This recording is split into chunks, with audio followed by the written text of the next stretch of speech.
Magandang gabi po sa ating lahat. Ito po ang ating 8 p.m. update ukol dito kay Tropical Storm Bashang na may international name na Peña. Simulan po muna natin sa ating latest satellite imagery. Malapit na nga pong maglandfall itong si Bashang, ngunit sa ngayon ay nasa may Philippine Sea pa rin po ito, 115 kilometers sa silangan ng Hinatuan, Surigao del Sur. Inaasahan nga natin by this evening ay maglalandfall na po ito sa may Surigao del Sur, possible din naman na mamaya pa ng madaling araw. Ngunit sa ngayon, tropical storm category pa rin po ito na may taglay na hangin na aabot sa 75 kilometers malapit sa sentro at meron ding pagbugso na abot sa 90 kilometers per hour. Sa kasalukuyan, kumikilos po ito pa west-northwestward sa bilis na 25 kilometers per hour.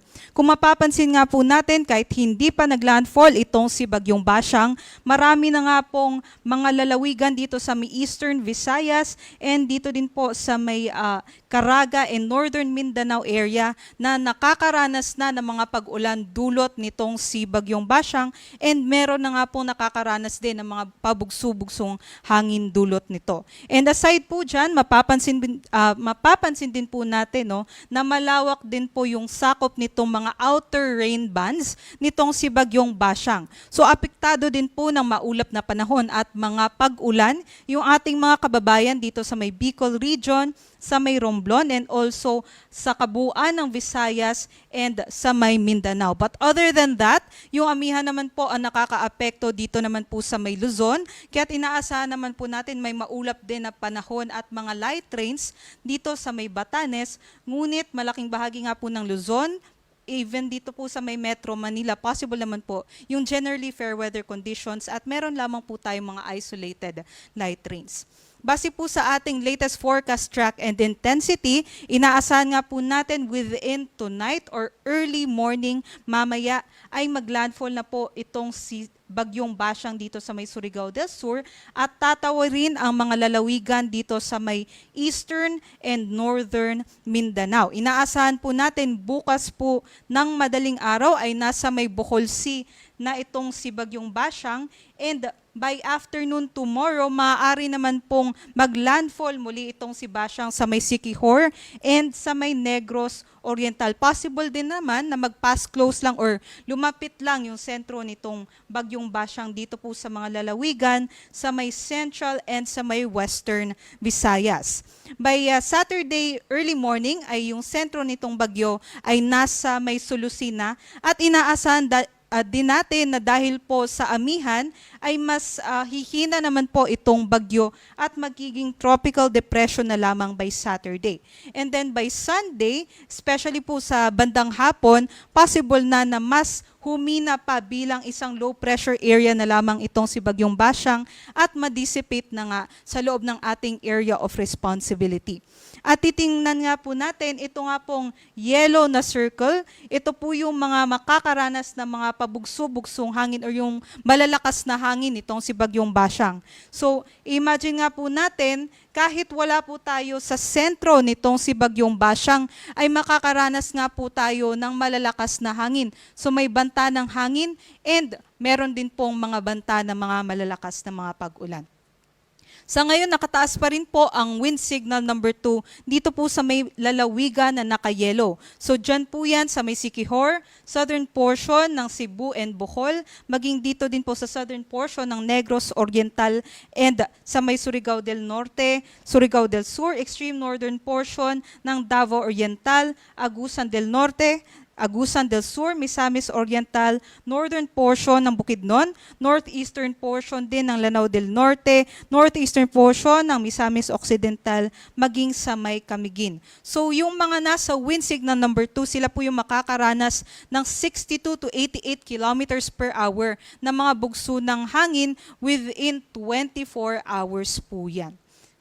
And aside po dyan, wind signal number 1 naman po ang nakataas dito po sa mga naka-blue na mga lalawigan sa may southern portion ng Oriental Mindoro, southern portion ng Occidental Mindoro, sa may northern Palawan, kabilang na po ang Calamian, Cuyo, and Cagayan Silio Islands, southern portion din po ng Masbate, and dito din po sa may Samar, Eastern Samar and sa may Biliran, Leyte, Southern Leyte, sa nalalabing bahagi ng Bohol, Cebu, Negros Oriental and Occidental, maging dito sa may Guimaras, Iloilo, Aklan, Capiz, Antique, sa may Dinagat Islands, northern and central portions ng Davao Oriental, Davao de Oro, Davao del Norte, northern portion ng Davao del Sur, maging dito po sa nalalabing bahagi ng Bukidnon, northern portion ng Cotabato, sa Lanao del Sur, maging dito sa northern portion ng Maguindanao del Norte, sa nalalabing bahagi din ng Lanao del Norte at Misamis Occidental, maging sa may eastern and central portions ng Zamboanga del Norte and northern and central portions din ng Zamboanga del Sur, and pati na rin po sa may northern portion ng Zamboanga Sibugay. Ngunit yun nga po, kahit meron din po mga lalawigan na kahit wala sa wind signal ay maaari pa rin po makaranas ng mga malalakas din po na mga pag-ulan. And aside po dyan, dahil bumubugso pa rin po yung amihan natin, possible din po tayo makaranas ng malalakas din po ng mga bugso ng hangin sa may Batanes, Northern Cagayan, kabilang na po ang Babuyan Islands, Ilocos Norte, Apayao, pati din po tayo dito sa Metro Manila, Central Luzon, Southern Luzon, and the rest of Visayas and Mindanao. And yun nga po, sa ngayong araw po and bukas, ito po yung critical time na magla-landfall na nga po itong si Bagyong Basyang. Kaya't inaasahan din po natin yung malalakas na mga pag-ulan na maaari po magdulot ng mga pagbaha at pagguho ng lupa. So, kung nandun nga po kayo, kailangan po nating, or nandito po tayo sa mga lugar na maaaring daanan nitong si Bagyong Basyang, kailangan alam na po natin kung ano po yung mga hazards na maaari po nating ma-experience doon sa ating mga lugar. So kung kayo po ay nasa mga low-lying areas or malapit po sa mga river basins, kailangan isipin na po natin kung kailangan po ba tayo mag-evacuate, lalong-lalo na sa ating mga kababayan na nandito po sa may red. So sa ating weather advisory, more than 200 millimeters po na mga pag-ulan ang inaasahan natin dito sa may Surigao del Sur, Agusan del Norte, Agusan del Sur, Misamis Oriental, and Camiguin. Yung mga areas po na ito po yung posibleng makaranas ng mga widespread o malawakang mga pagbaha, and also posible din po yung mga pagguho ng lupa. Dahil marami nga po na areas dito sa may Caraga and sa may northern Mindanao ay nasa may floodplain regions, and also malapit din po sa mga bulubunduking lugar. Aside po dyan, 100 to 200 millimeters naman po na mga pag-ulan ang maaaring maranasan dito sa may Central Visayas, Southern Leyte, Dinagat Islands, and Surigao del Norte, maging dito sa may Negros Island region and Siquijor, and dito din po sa may Misamis Occidental, Lanao del Norte, sa nalalabing bahagi din po ng Northern Mindanao, maging dito sa may Davao region. So, doble ingat at maghanda po sa ating mga kababayan para po ito sa ngayong araw. Possible din po yung 50 to 100 millimeters na rainfall naman sa Eastern Samar, Leyte, sa Western Visayas, sa may Zamboanga Peninsula, dito din po sa may Maguindanao del Norte, Cotabato, and sa may Davao del Sur. But yun nga po, other than these areas, meron pa rin po mga pag-ulan sa malaking bahagi ng Visayas, Mindanao, and sa may Masbate. For tomorrow, inaasahan nga po natin na possible po yung mga areas na or yung sentro nitong si Bagyong Basyang ay nakatawid na nga po dito sa may area ng Sulusi. So possible po yung mga malalakas na mga pag-ulan ay maaari po nating maranasan dito sa may Palawan, and 50 to 100 millimeters na rainfall naman po sa may Western Visayas and sa may Negros Occidental. And then, possible po by Saturday afternoon hanggang sa Sunday afternoon naman, ay maaari po natin maranasan naman po yung epekto ng shear line o yung banggaan ng hanging amihan at easterlies, especially dito sa areas ng Quezon, Camarines Norte, Marinduque, and Oriental Mindoro, kaya't posible pa rin po yung mga localized floodings and posible din po yung mga landslide. So, by this time, ay maaari nga pong nasa may West Philippine Sea na itong Bagyong Basyang. Para sa ating lagay ng karagatan, meron pa rin po tayong nakataas na gale warning dito po sa may eastern seaboards ng Visayas and Mindanao. It also dito po sa mga seaboards sa may Mindanao.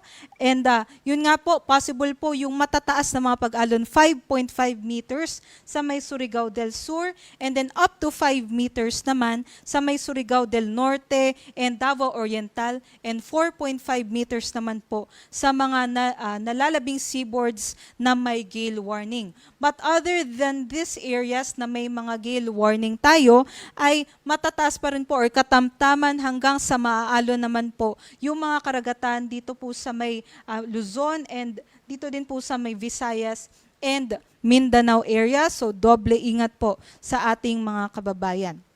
Para naman po sa risk ng storm surge or daluyong, possible po yung 1 to 2 meters na mga daluyong within 48 hours dito po sa mga lalawigan na may yellow. So, possible po yan dito po sa may Caraga, sa may Central Visayas, Negros Island Region, sa may Western Visayas, also dito po sa may Northern Mindanao and some parts ng Eastern Visayas, maging sa may Northern Palawan, and some parts din po ng Mindoro provinces. So, kung nandito po kayo, sana po'y mag-isip na din po tayo kung nasa may coastal communities po tayo, pwede na po tayo mag-evacuate as early as now. And para lang po malaman ng ating mga kababayan, no, yung ating mga rainfall advisories and also yung mga flood warnings and advisories natin, maaari po natin itong makita dito sa ating website na panahon.gov.ph. Pwede din po natin i-scan ang ating QR code.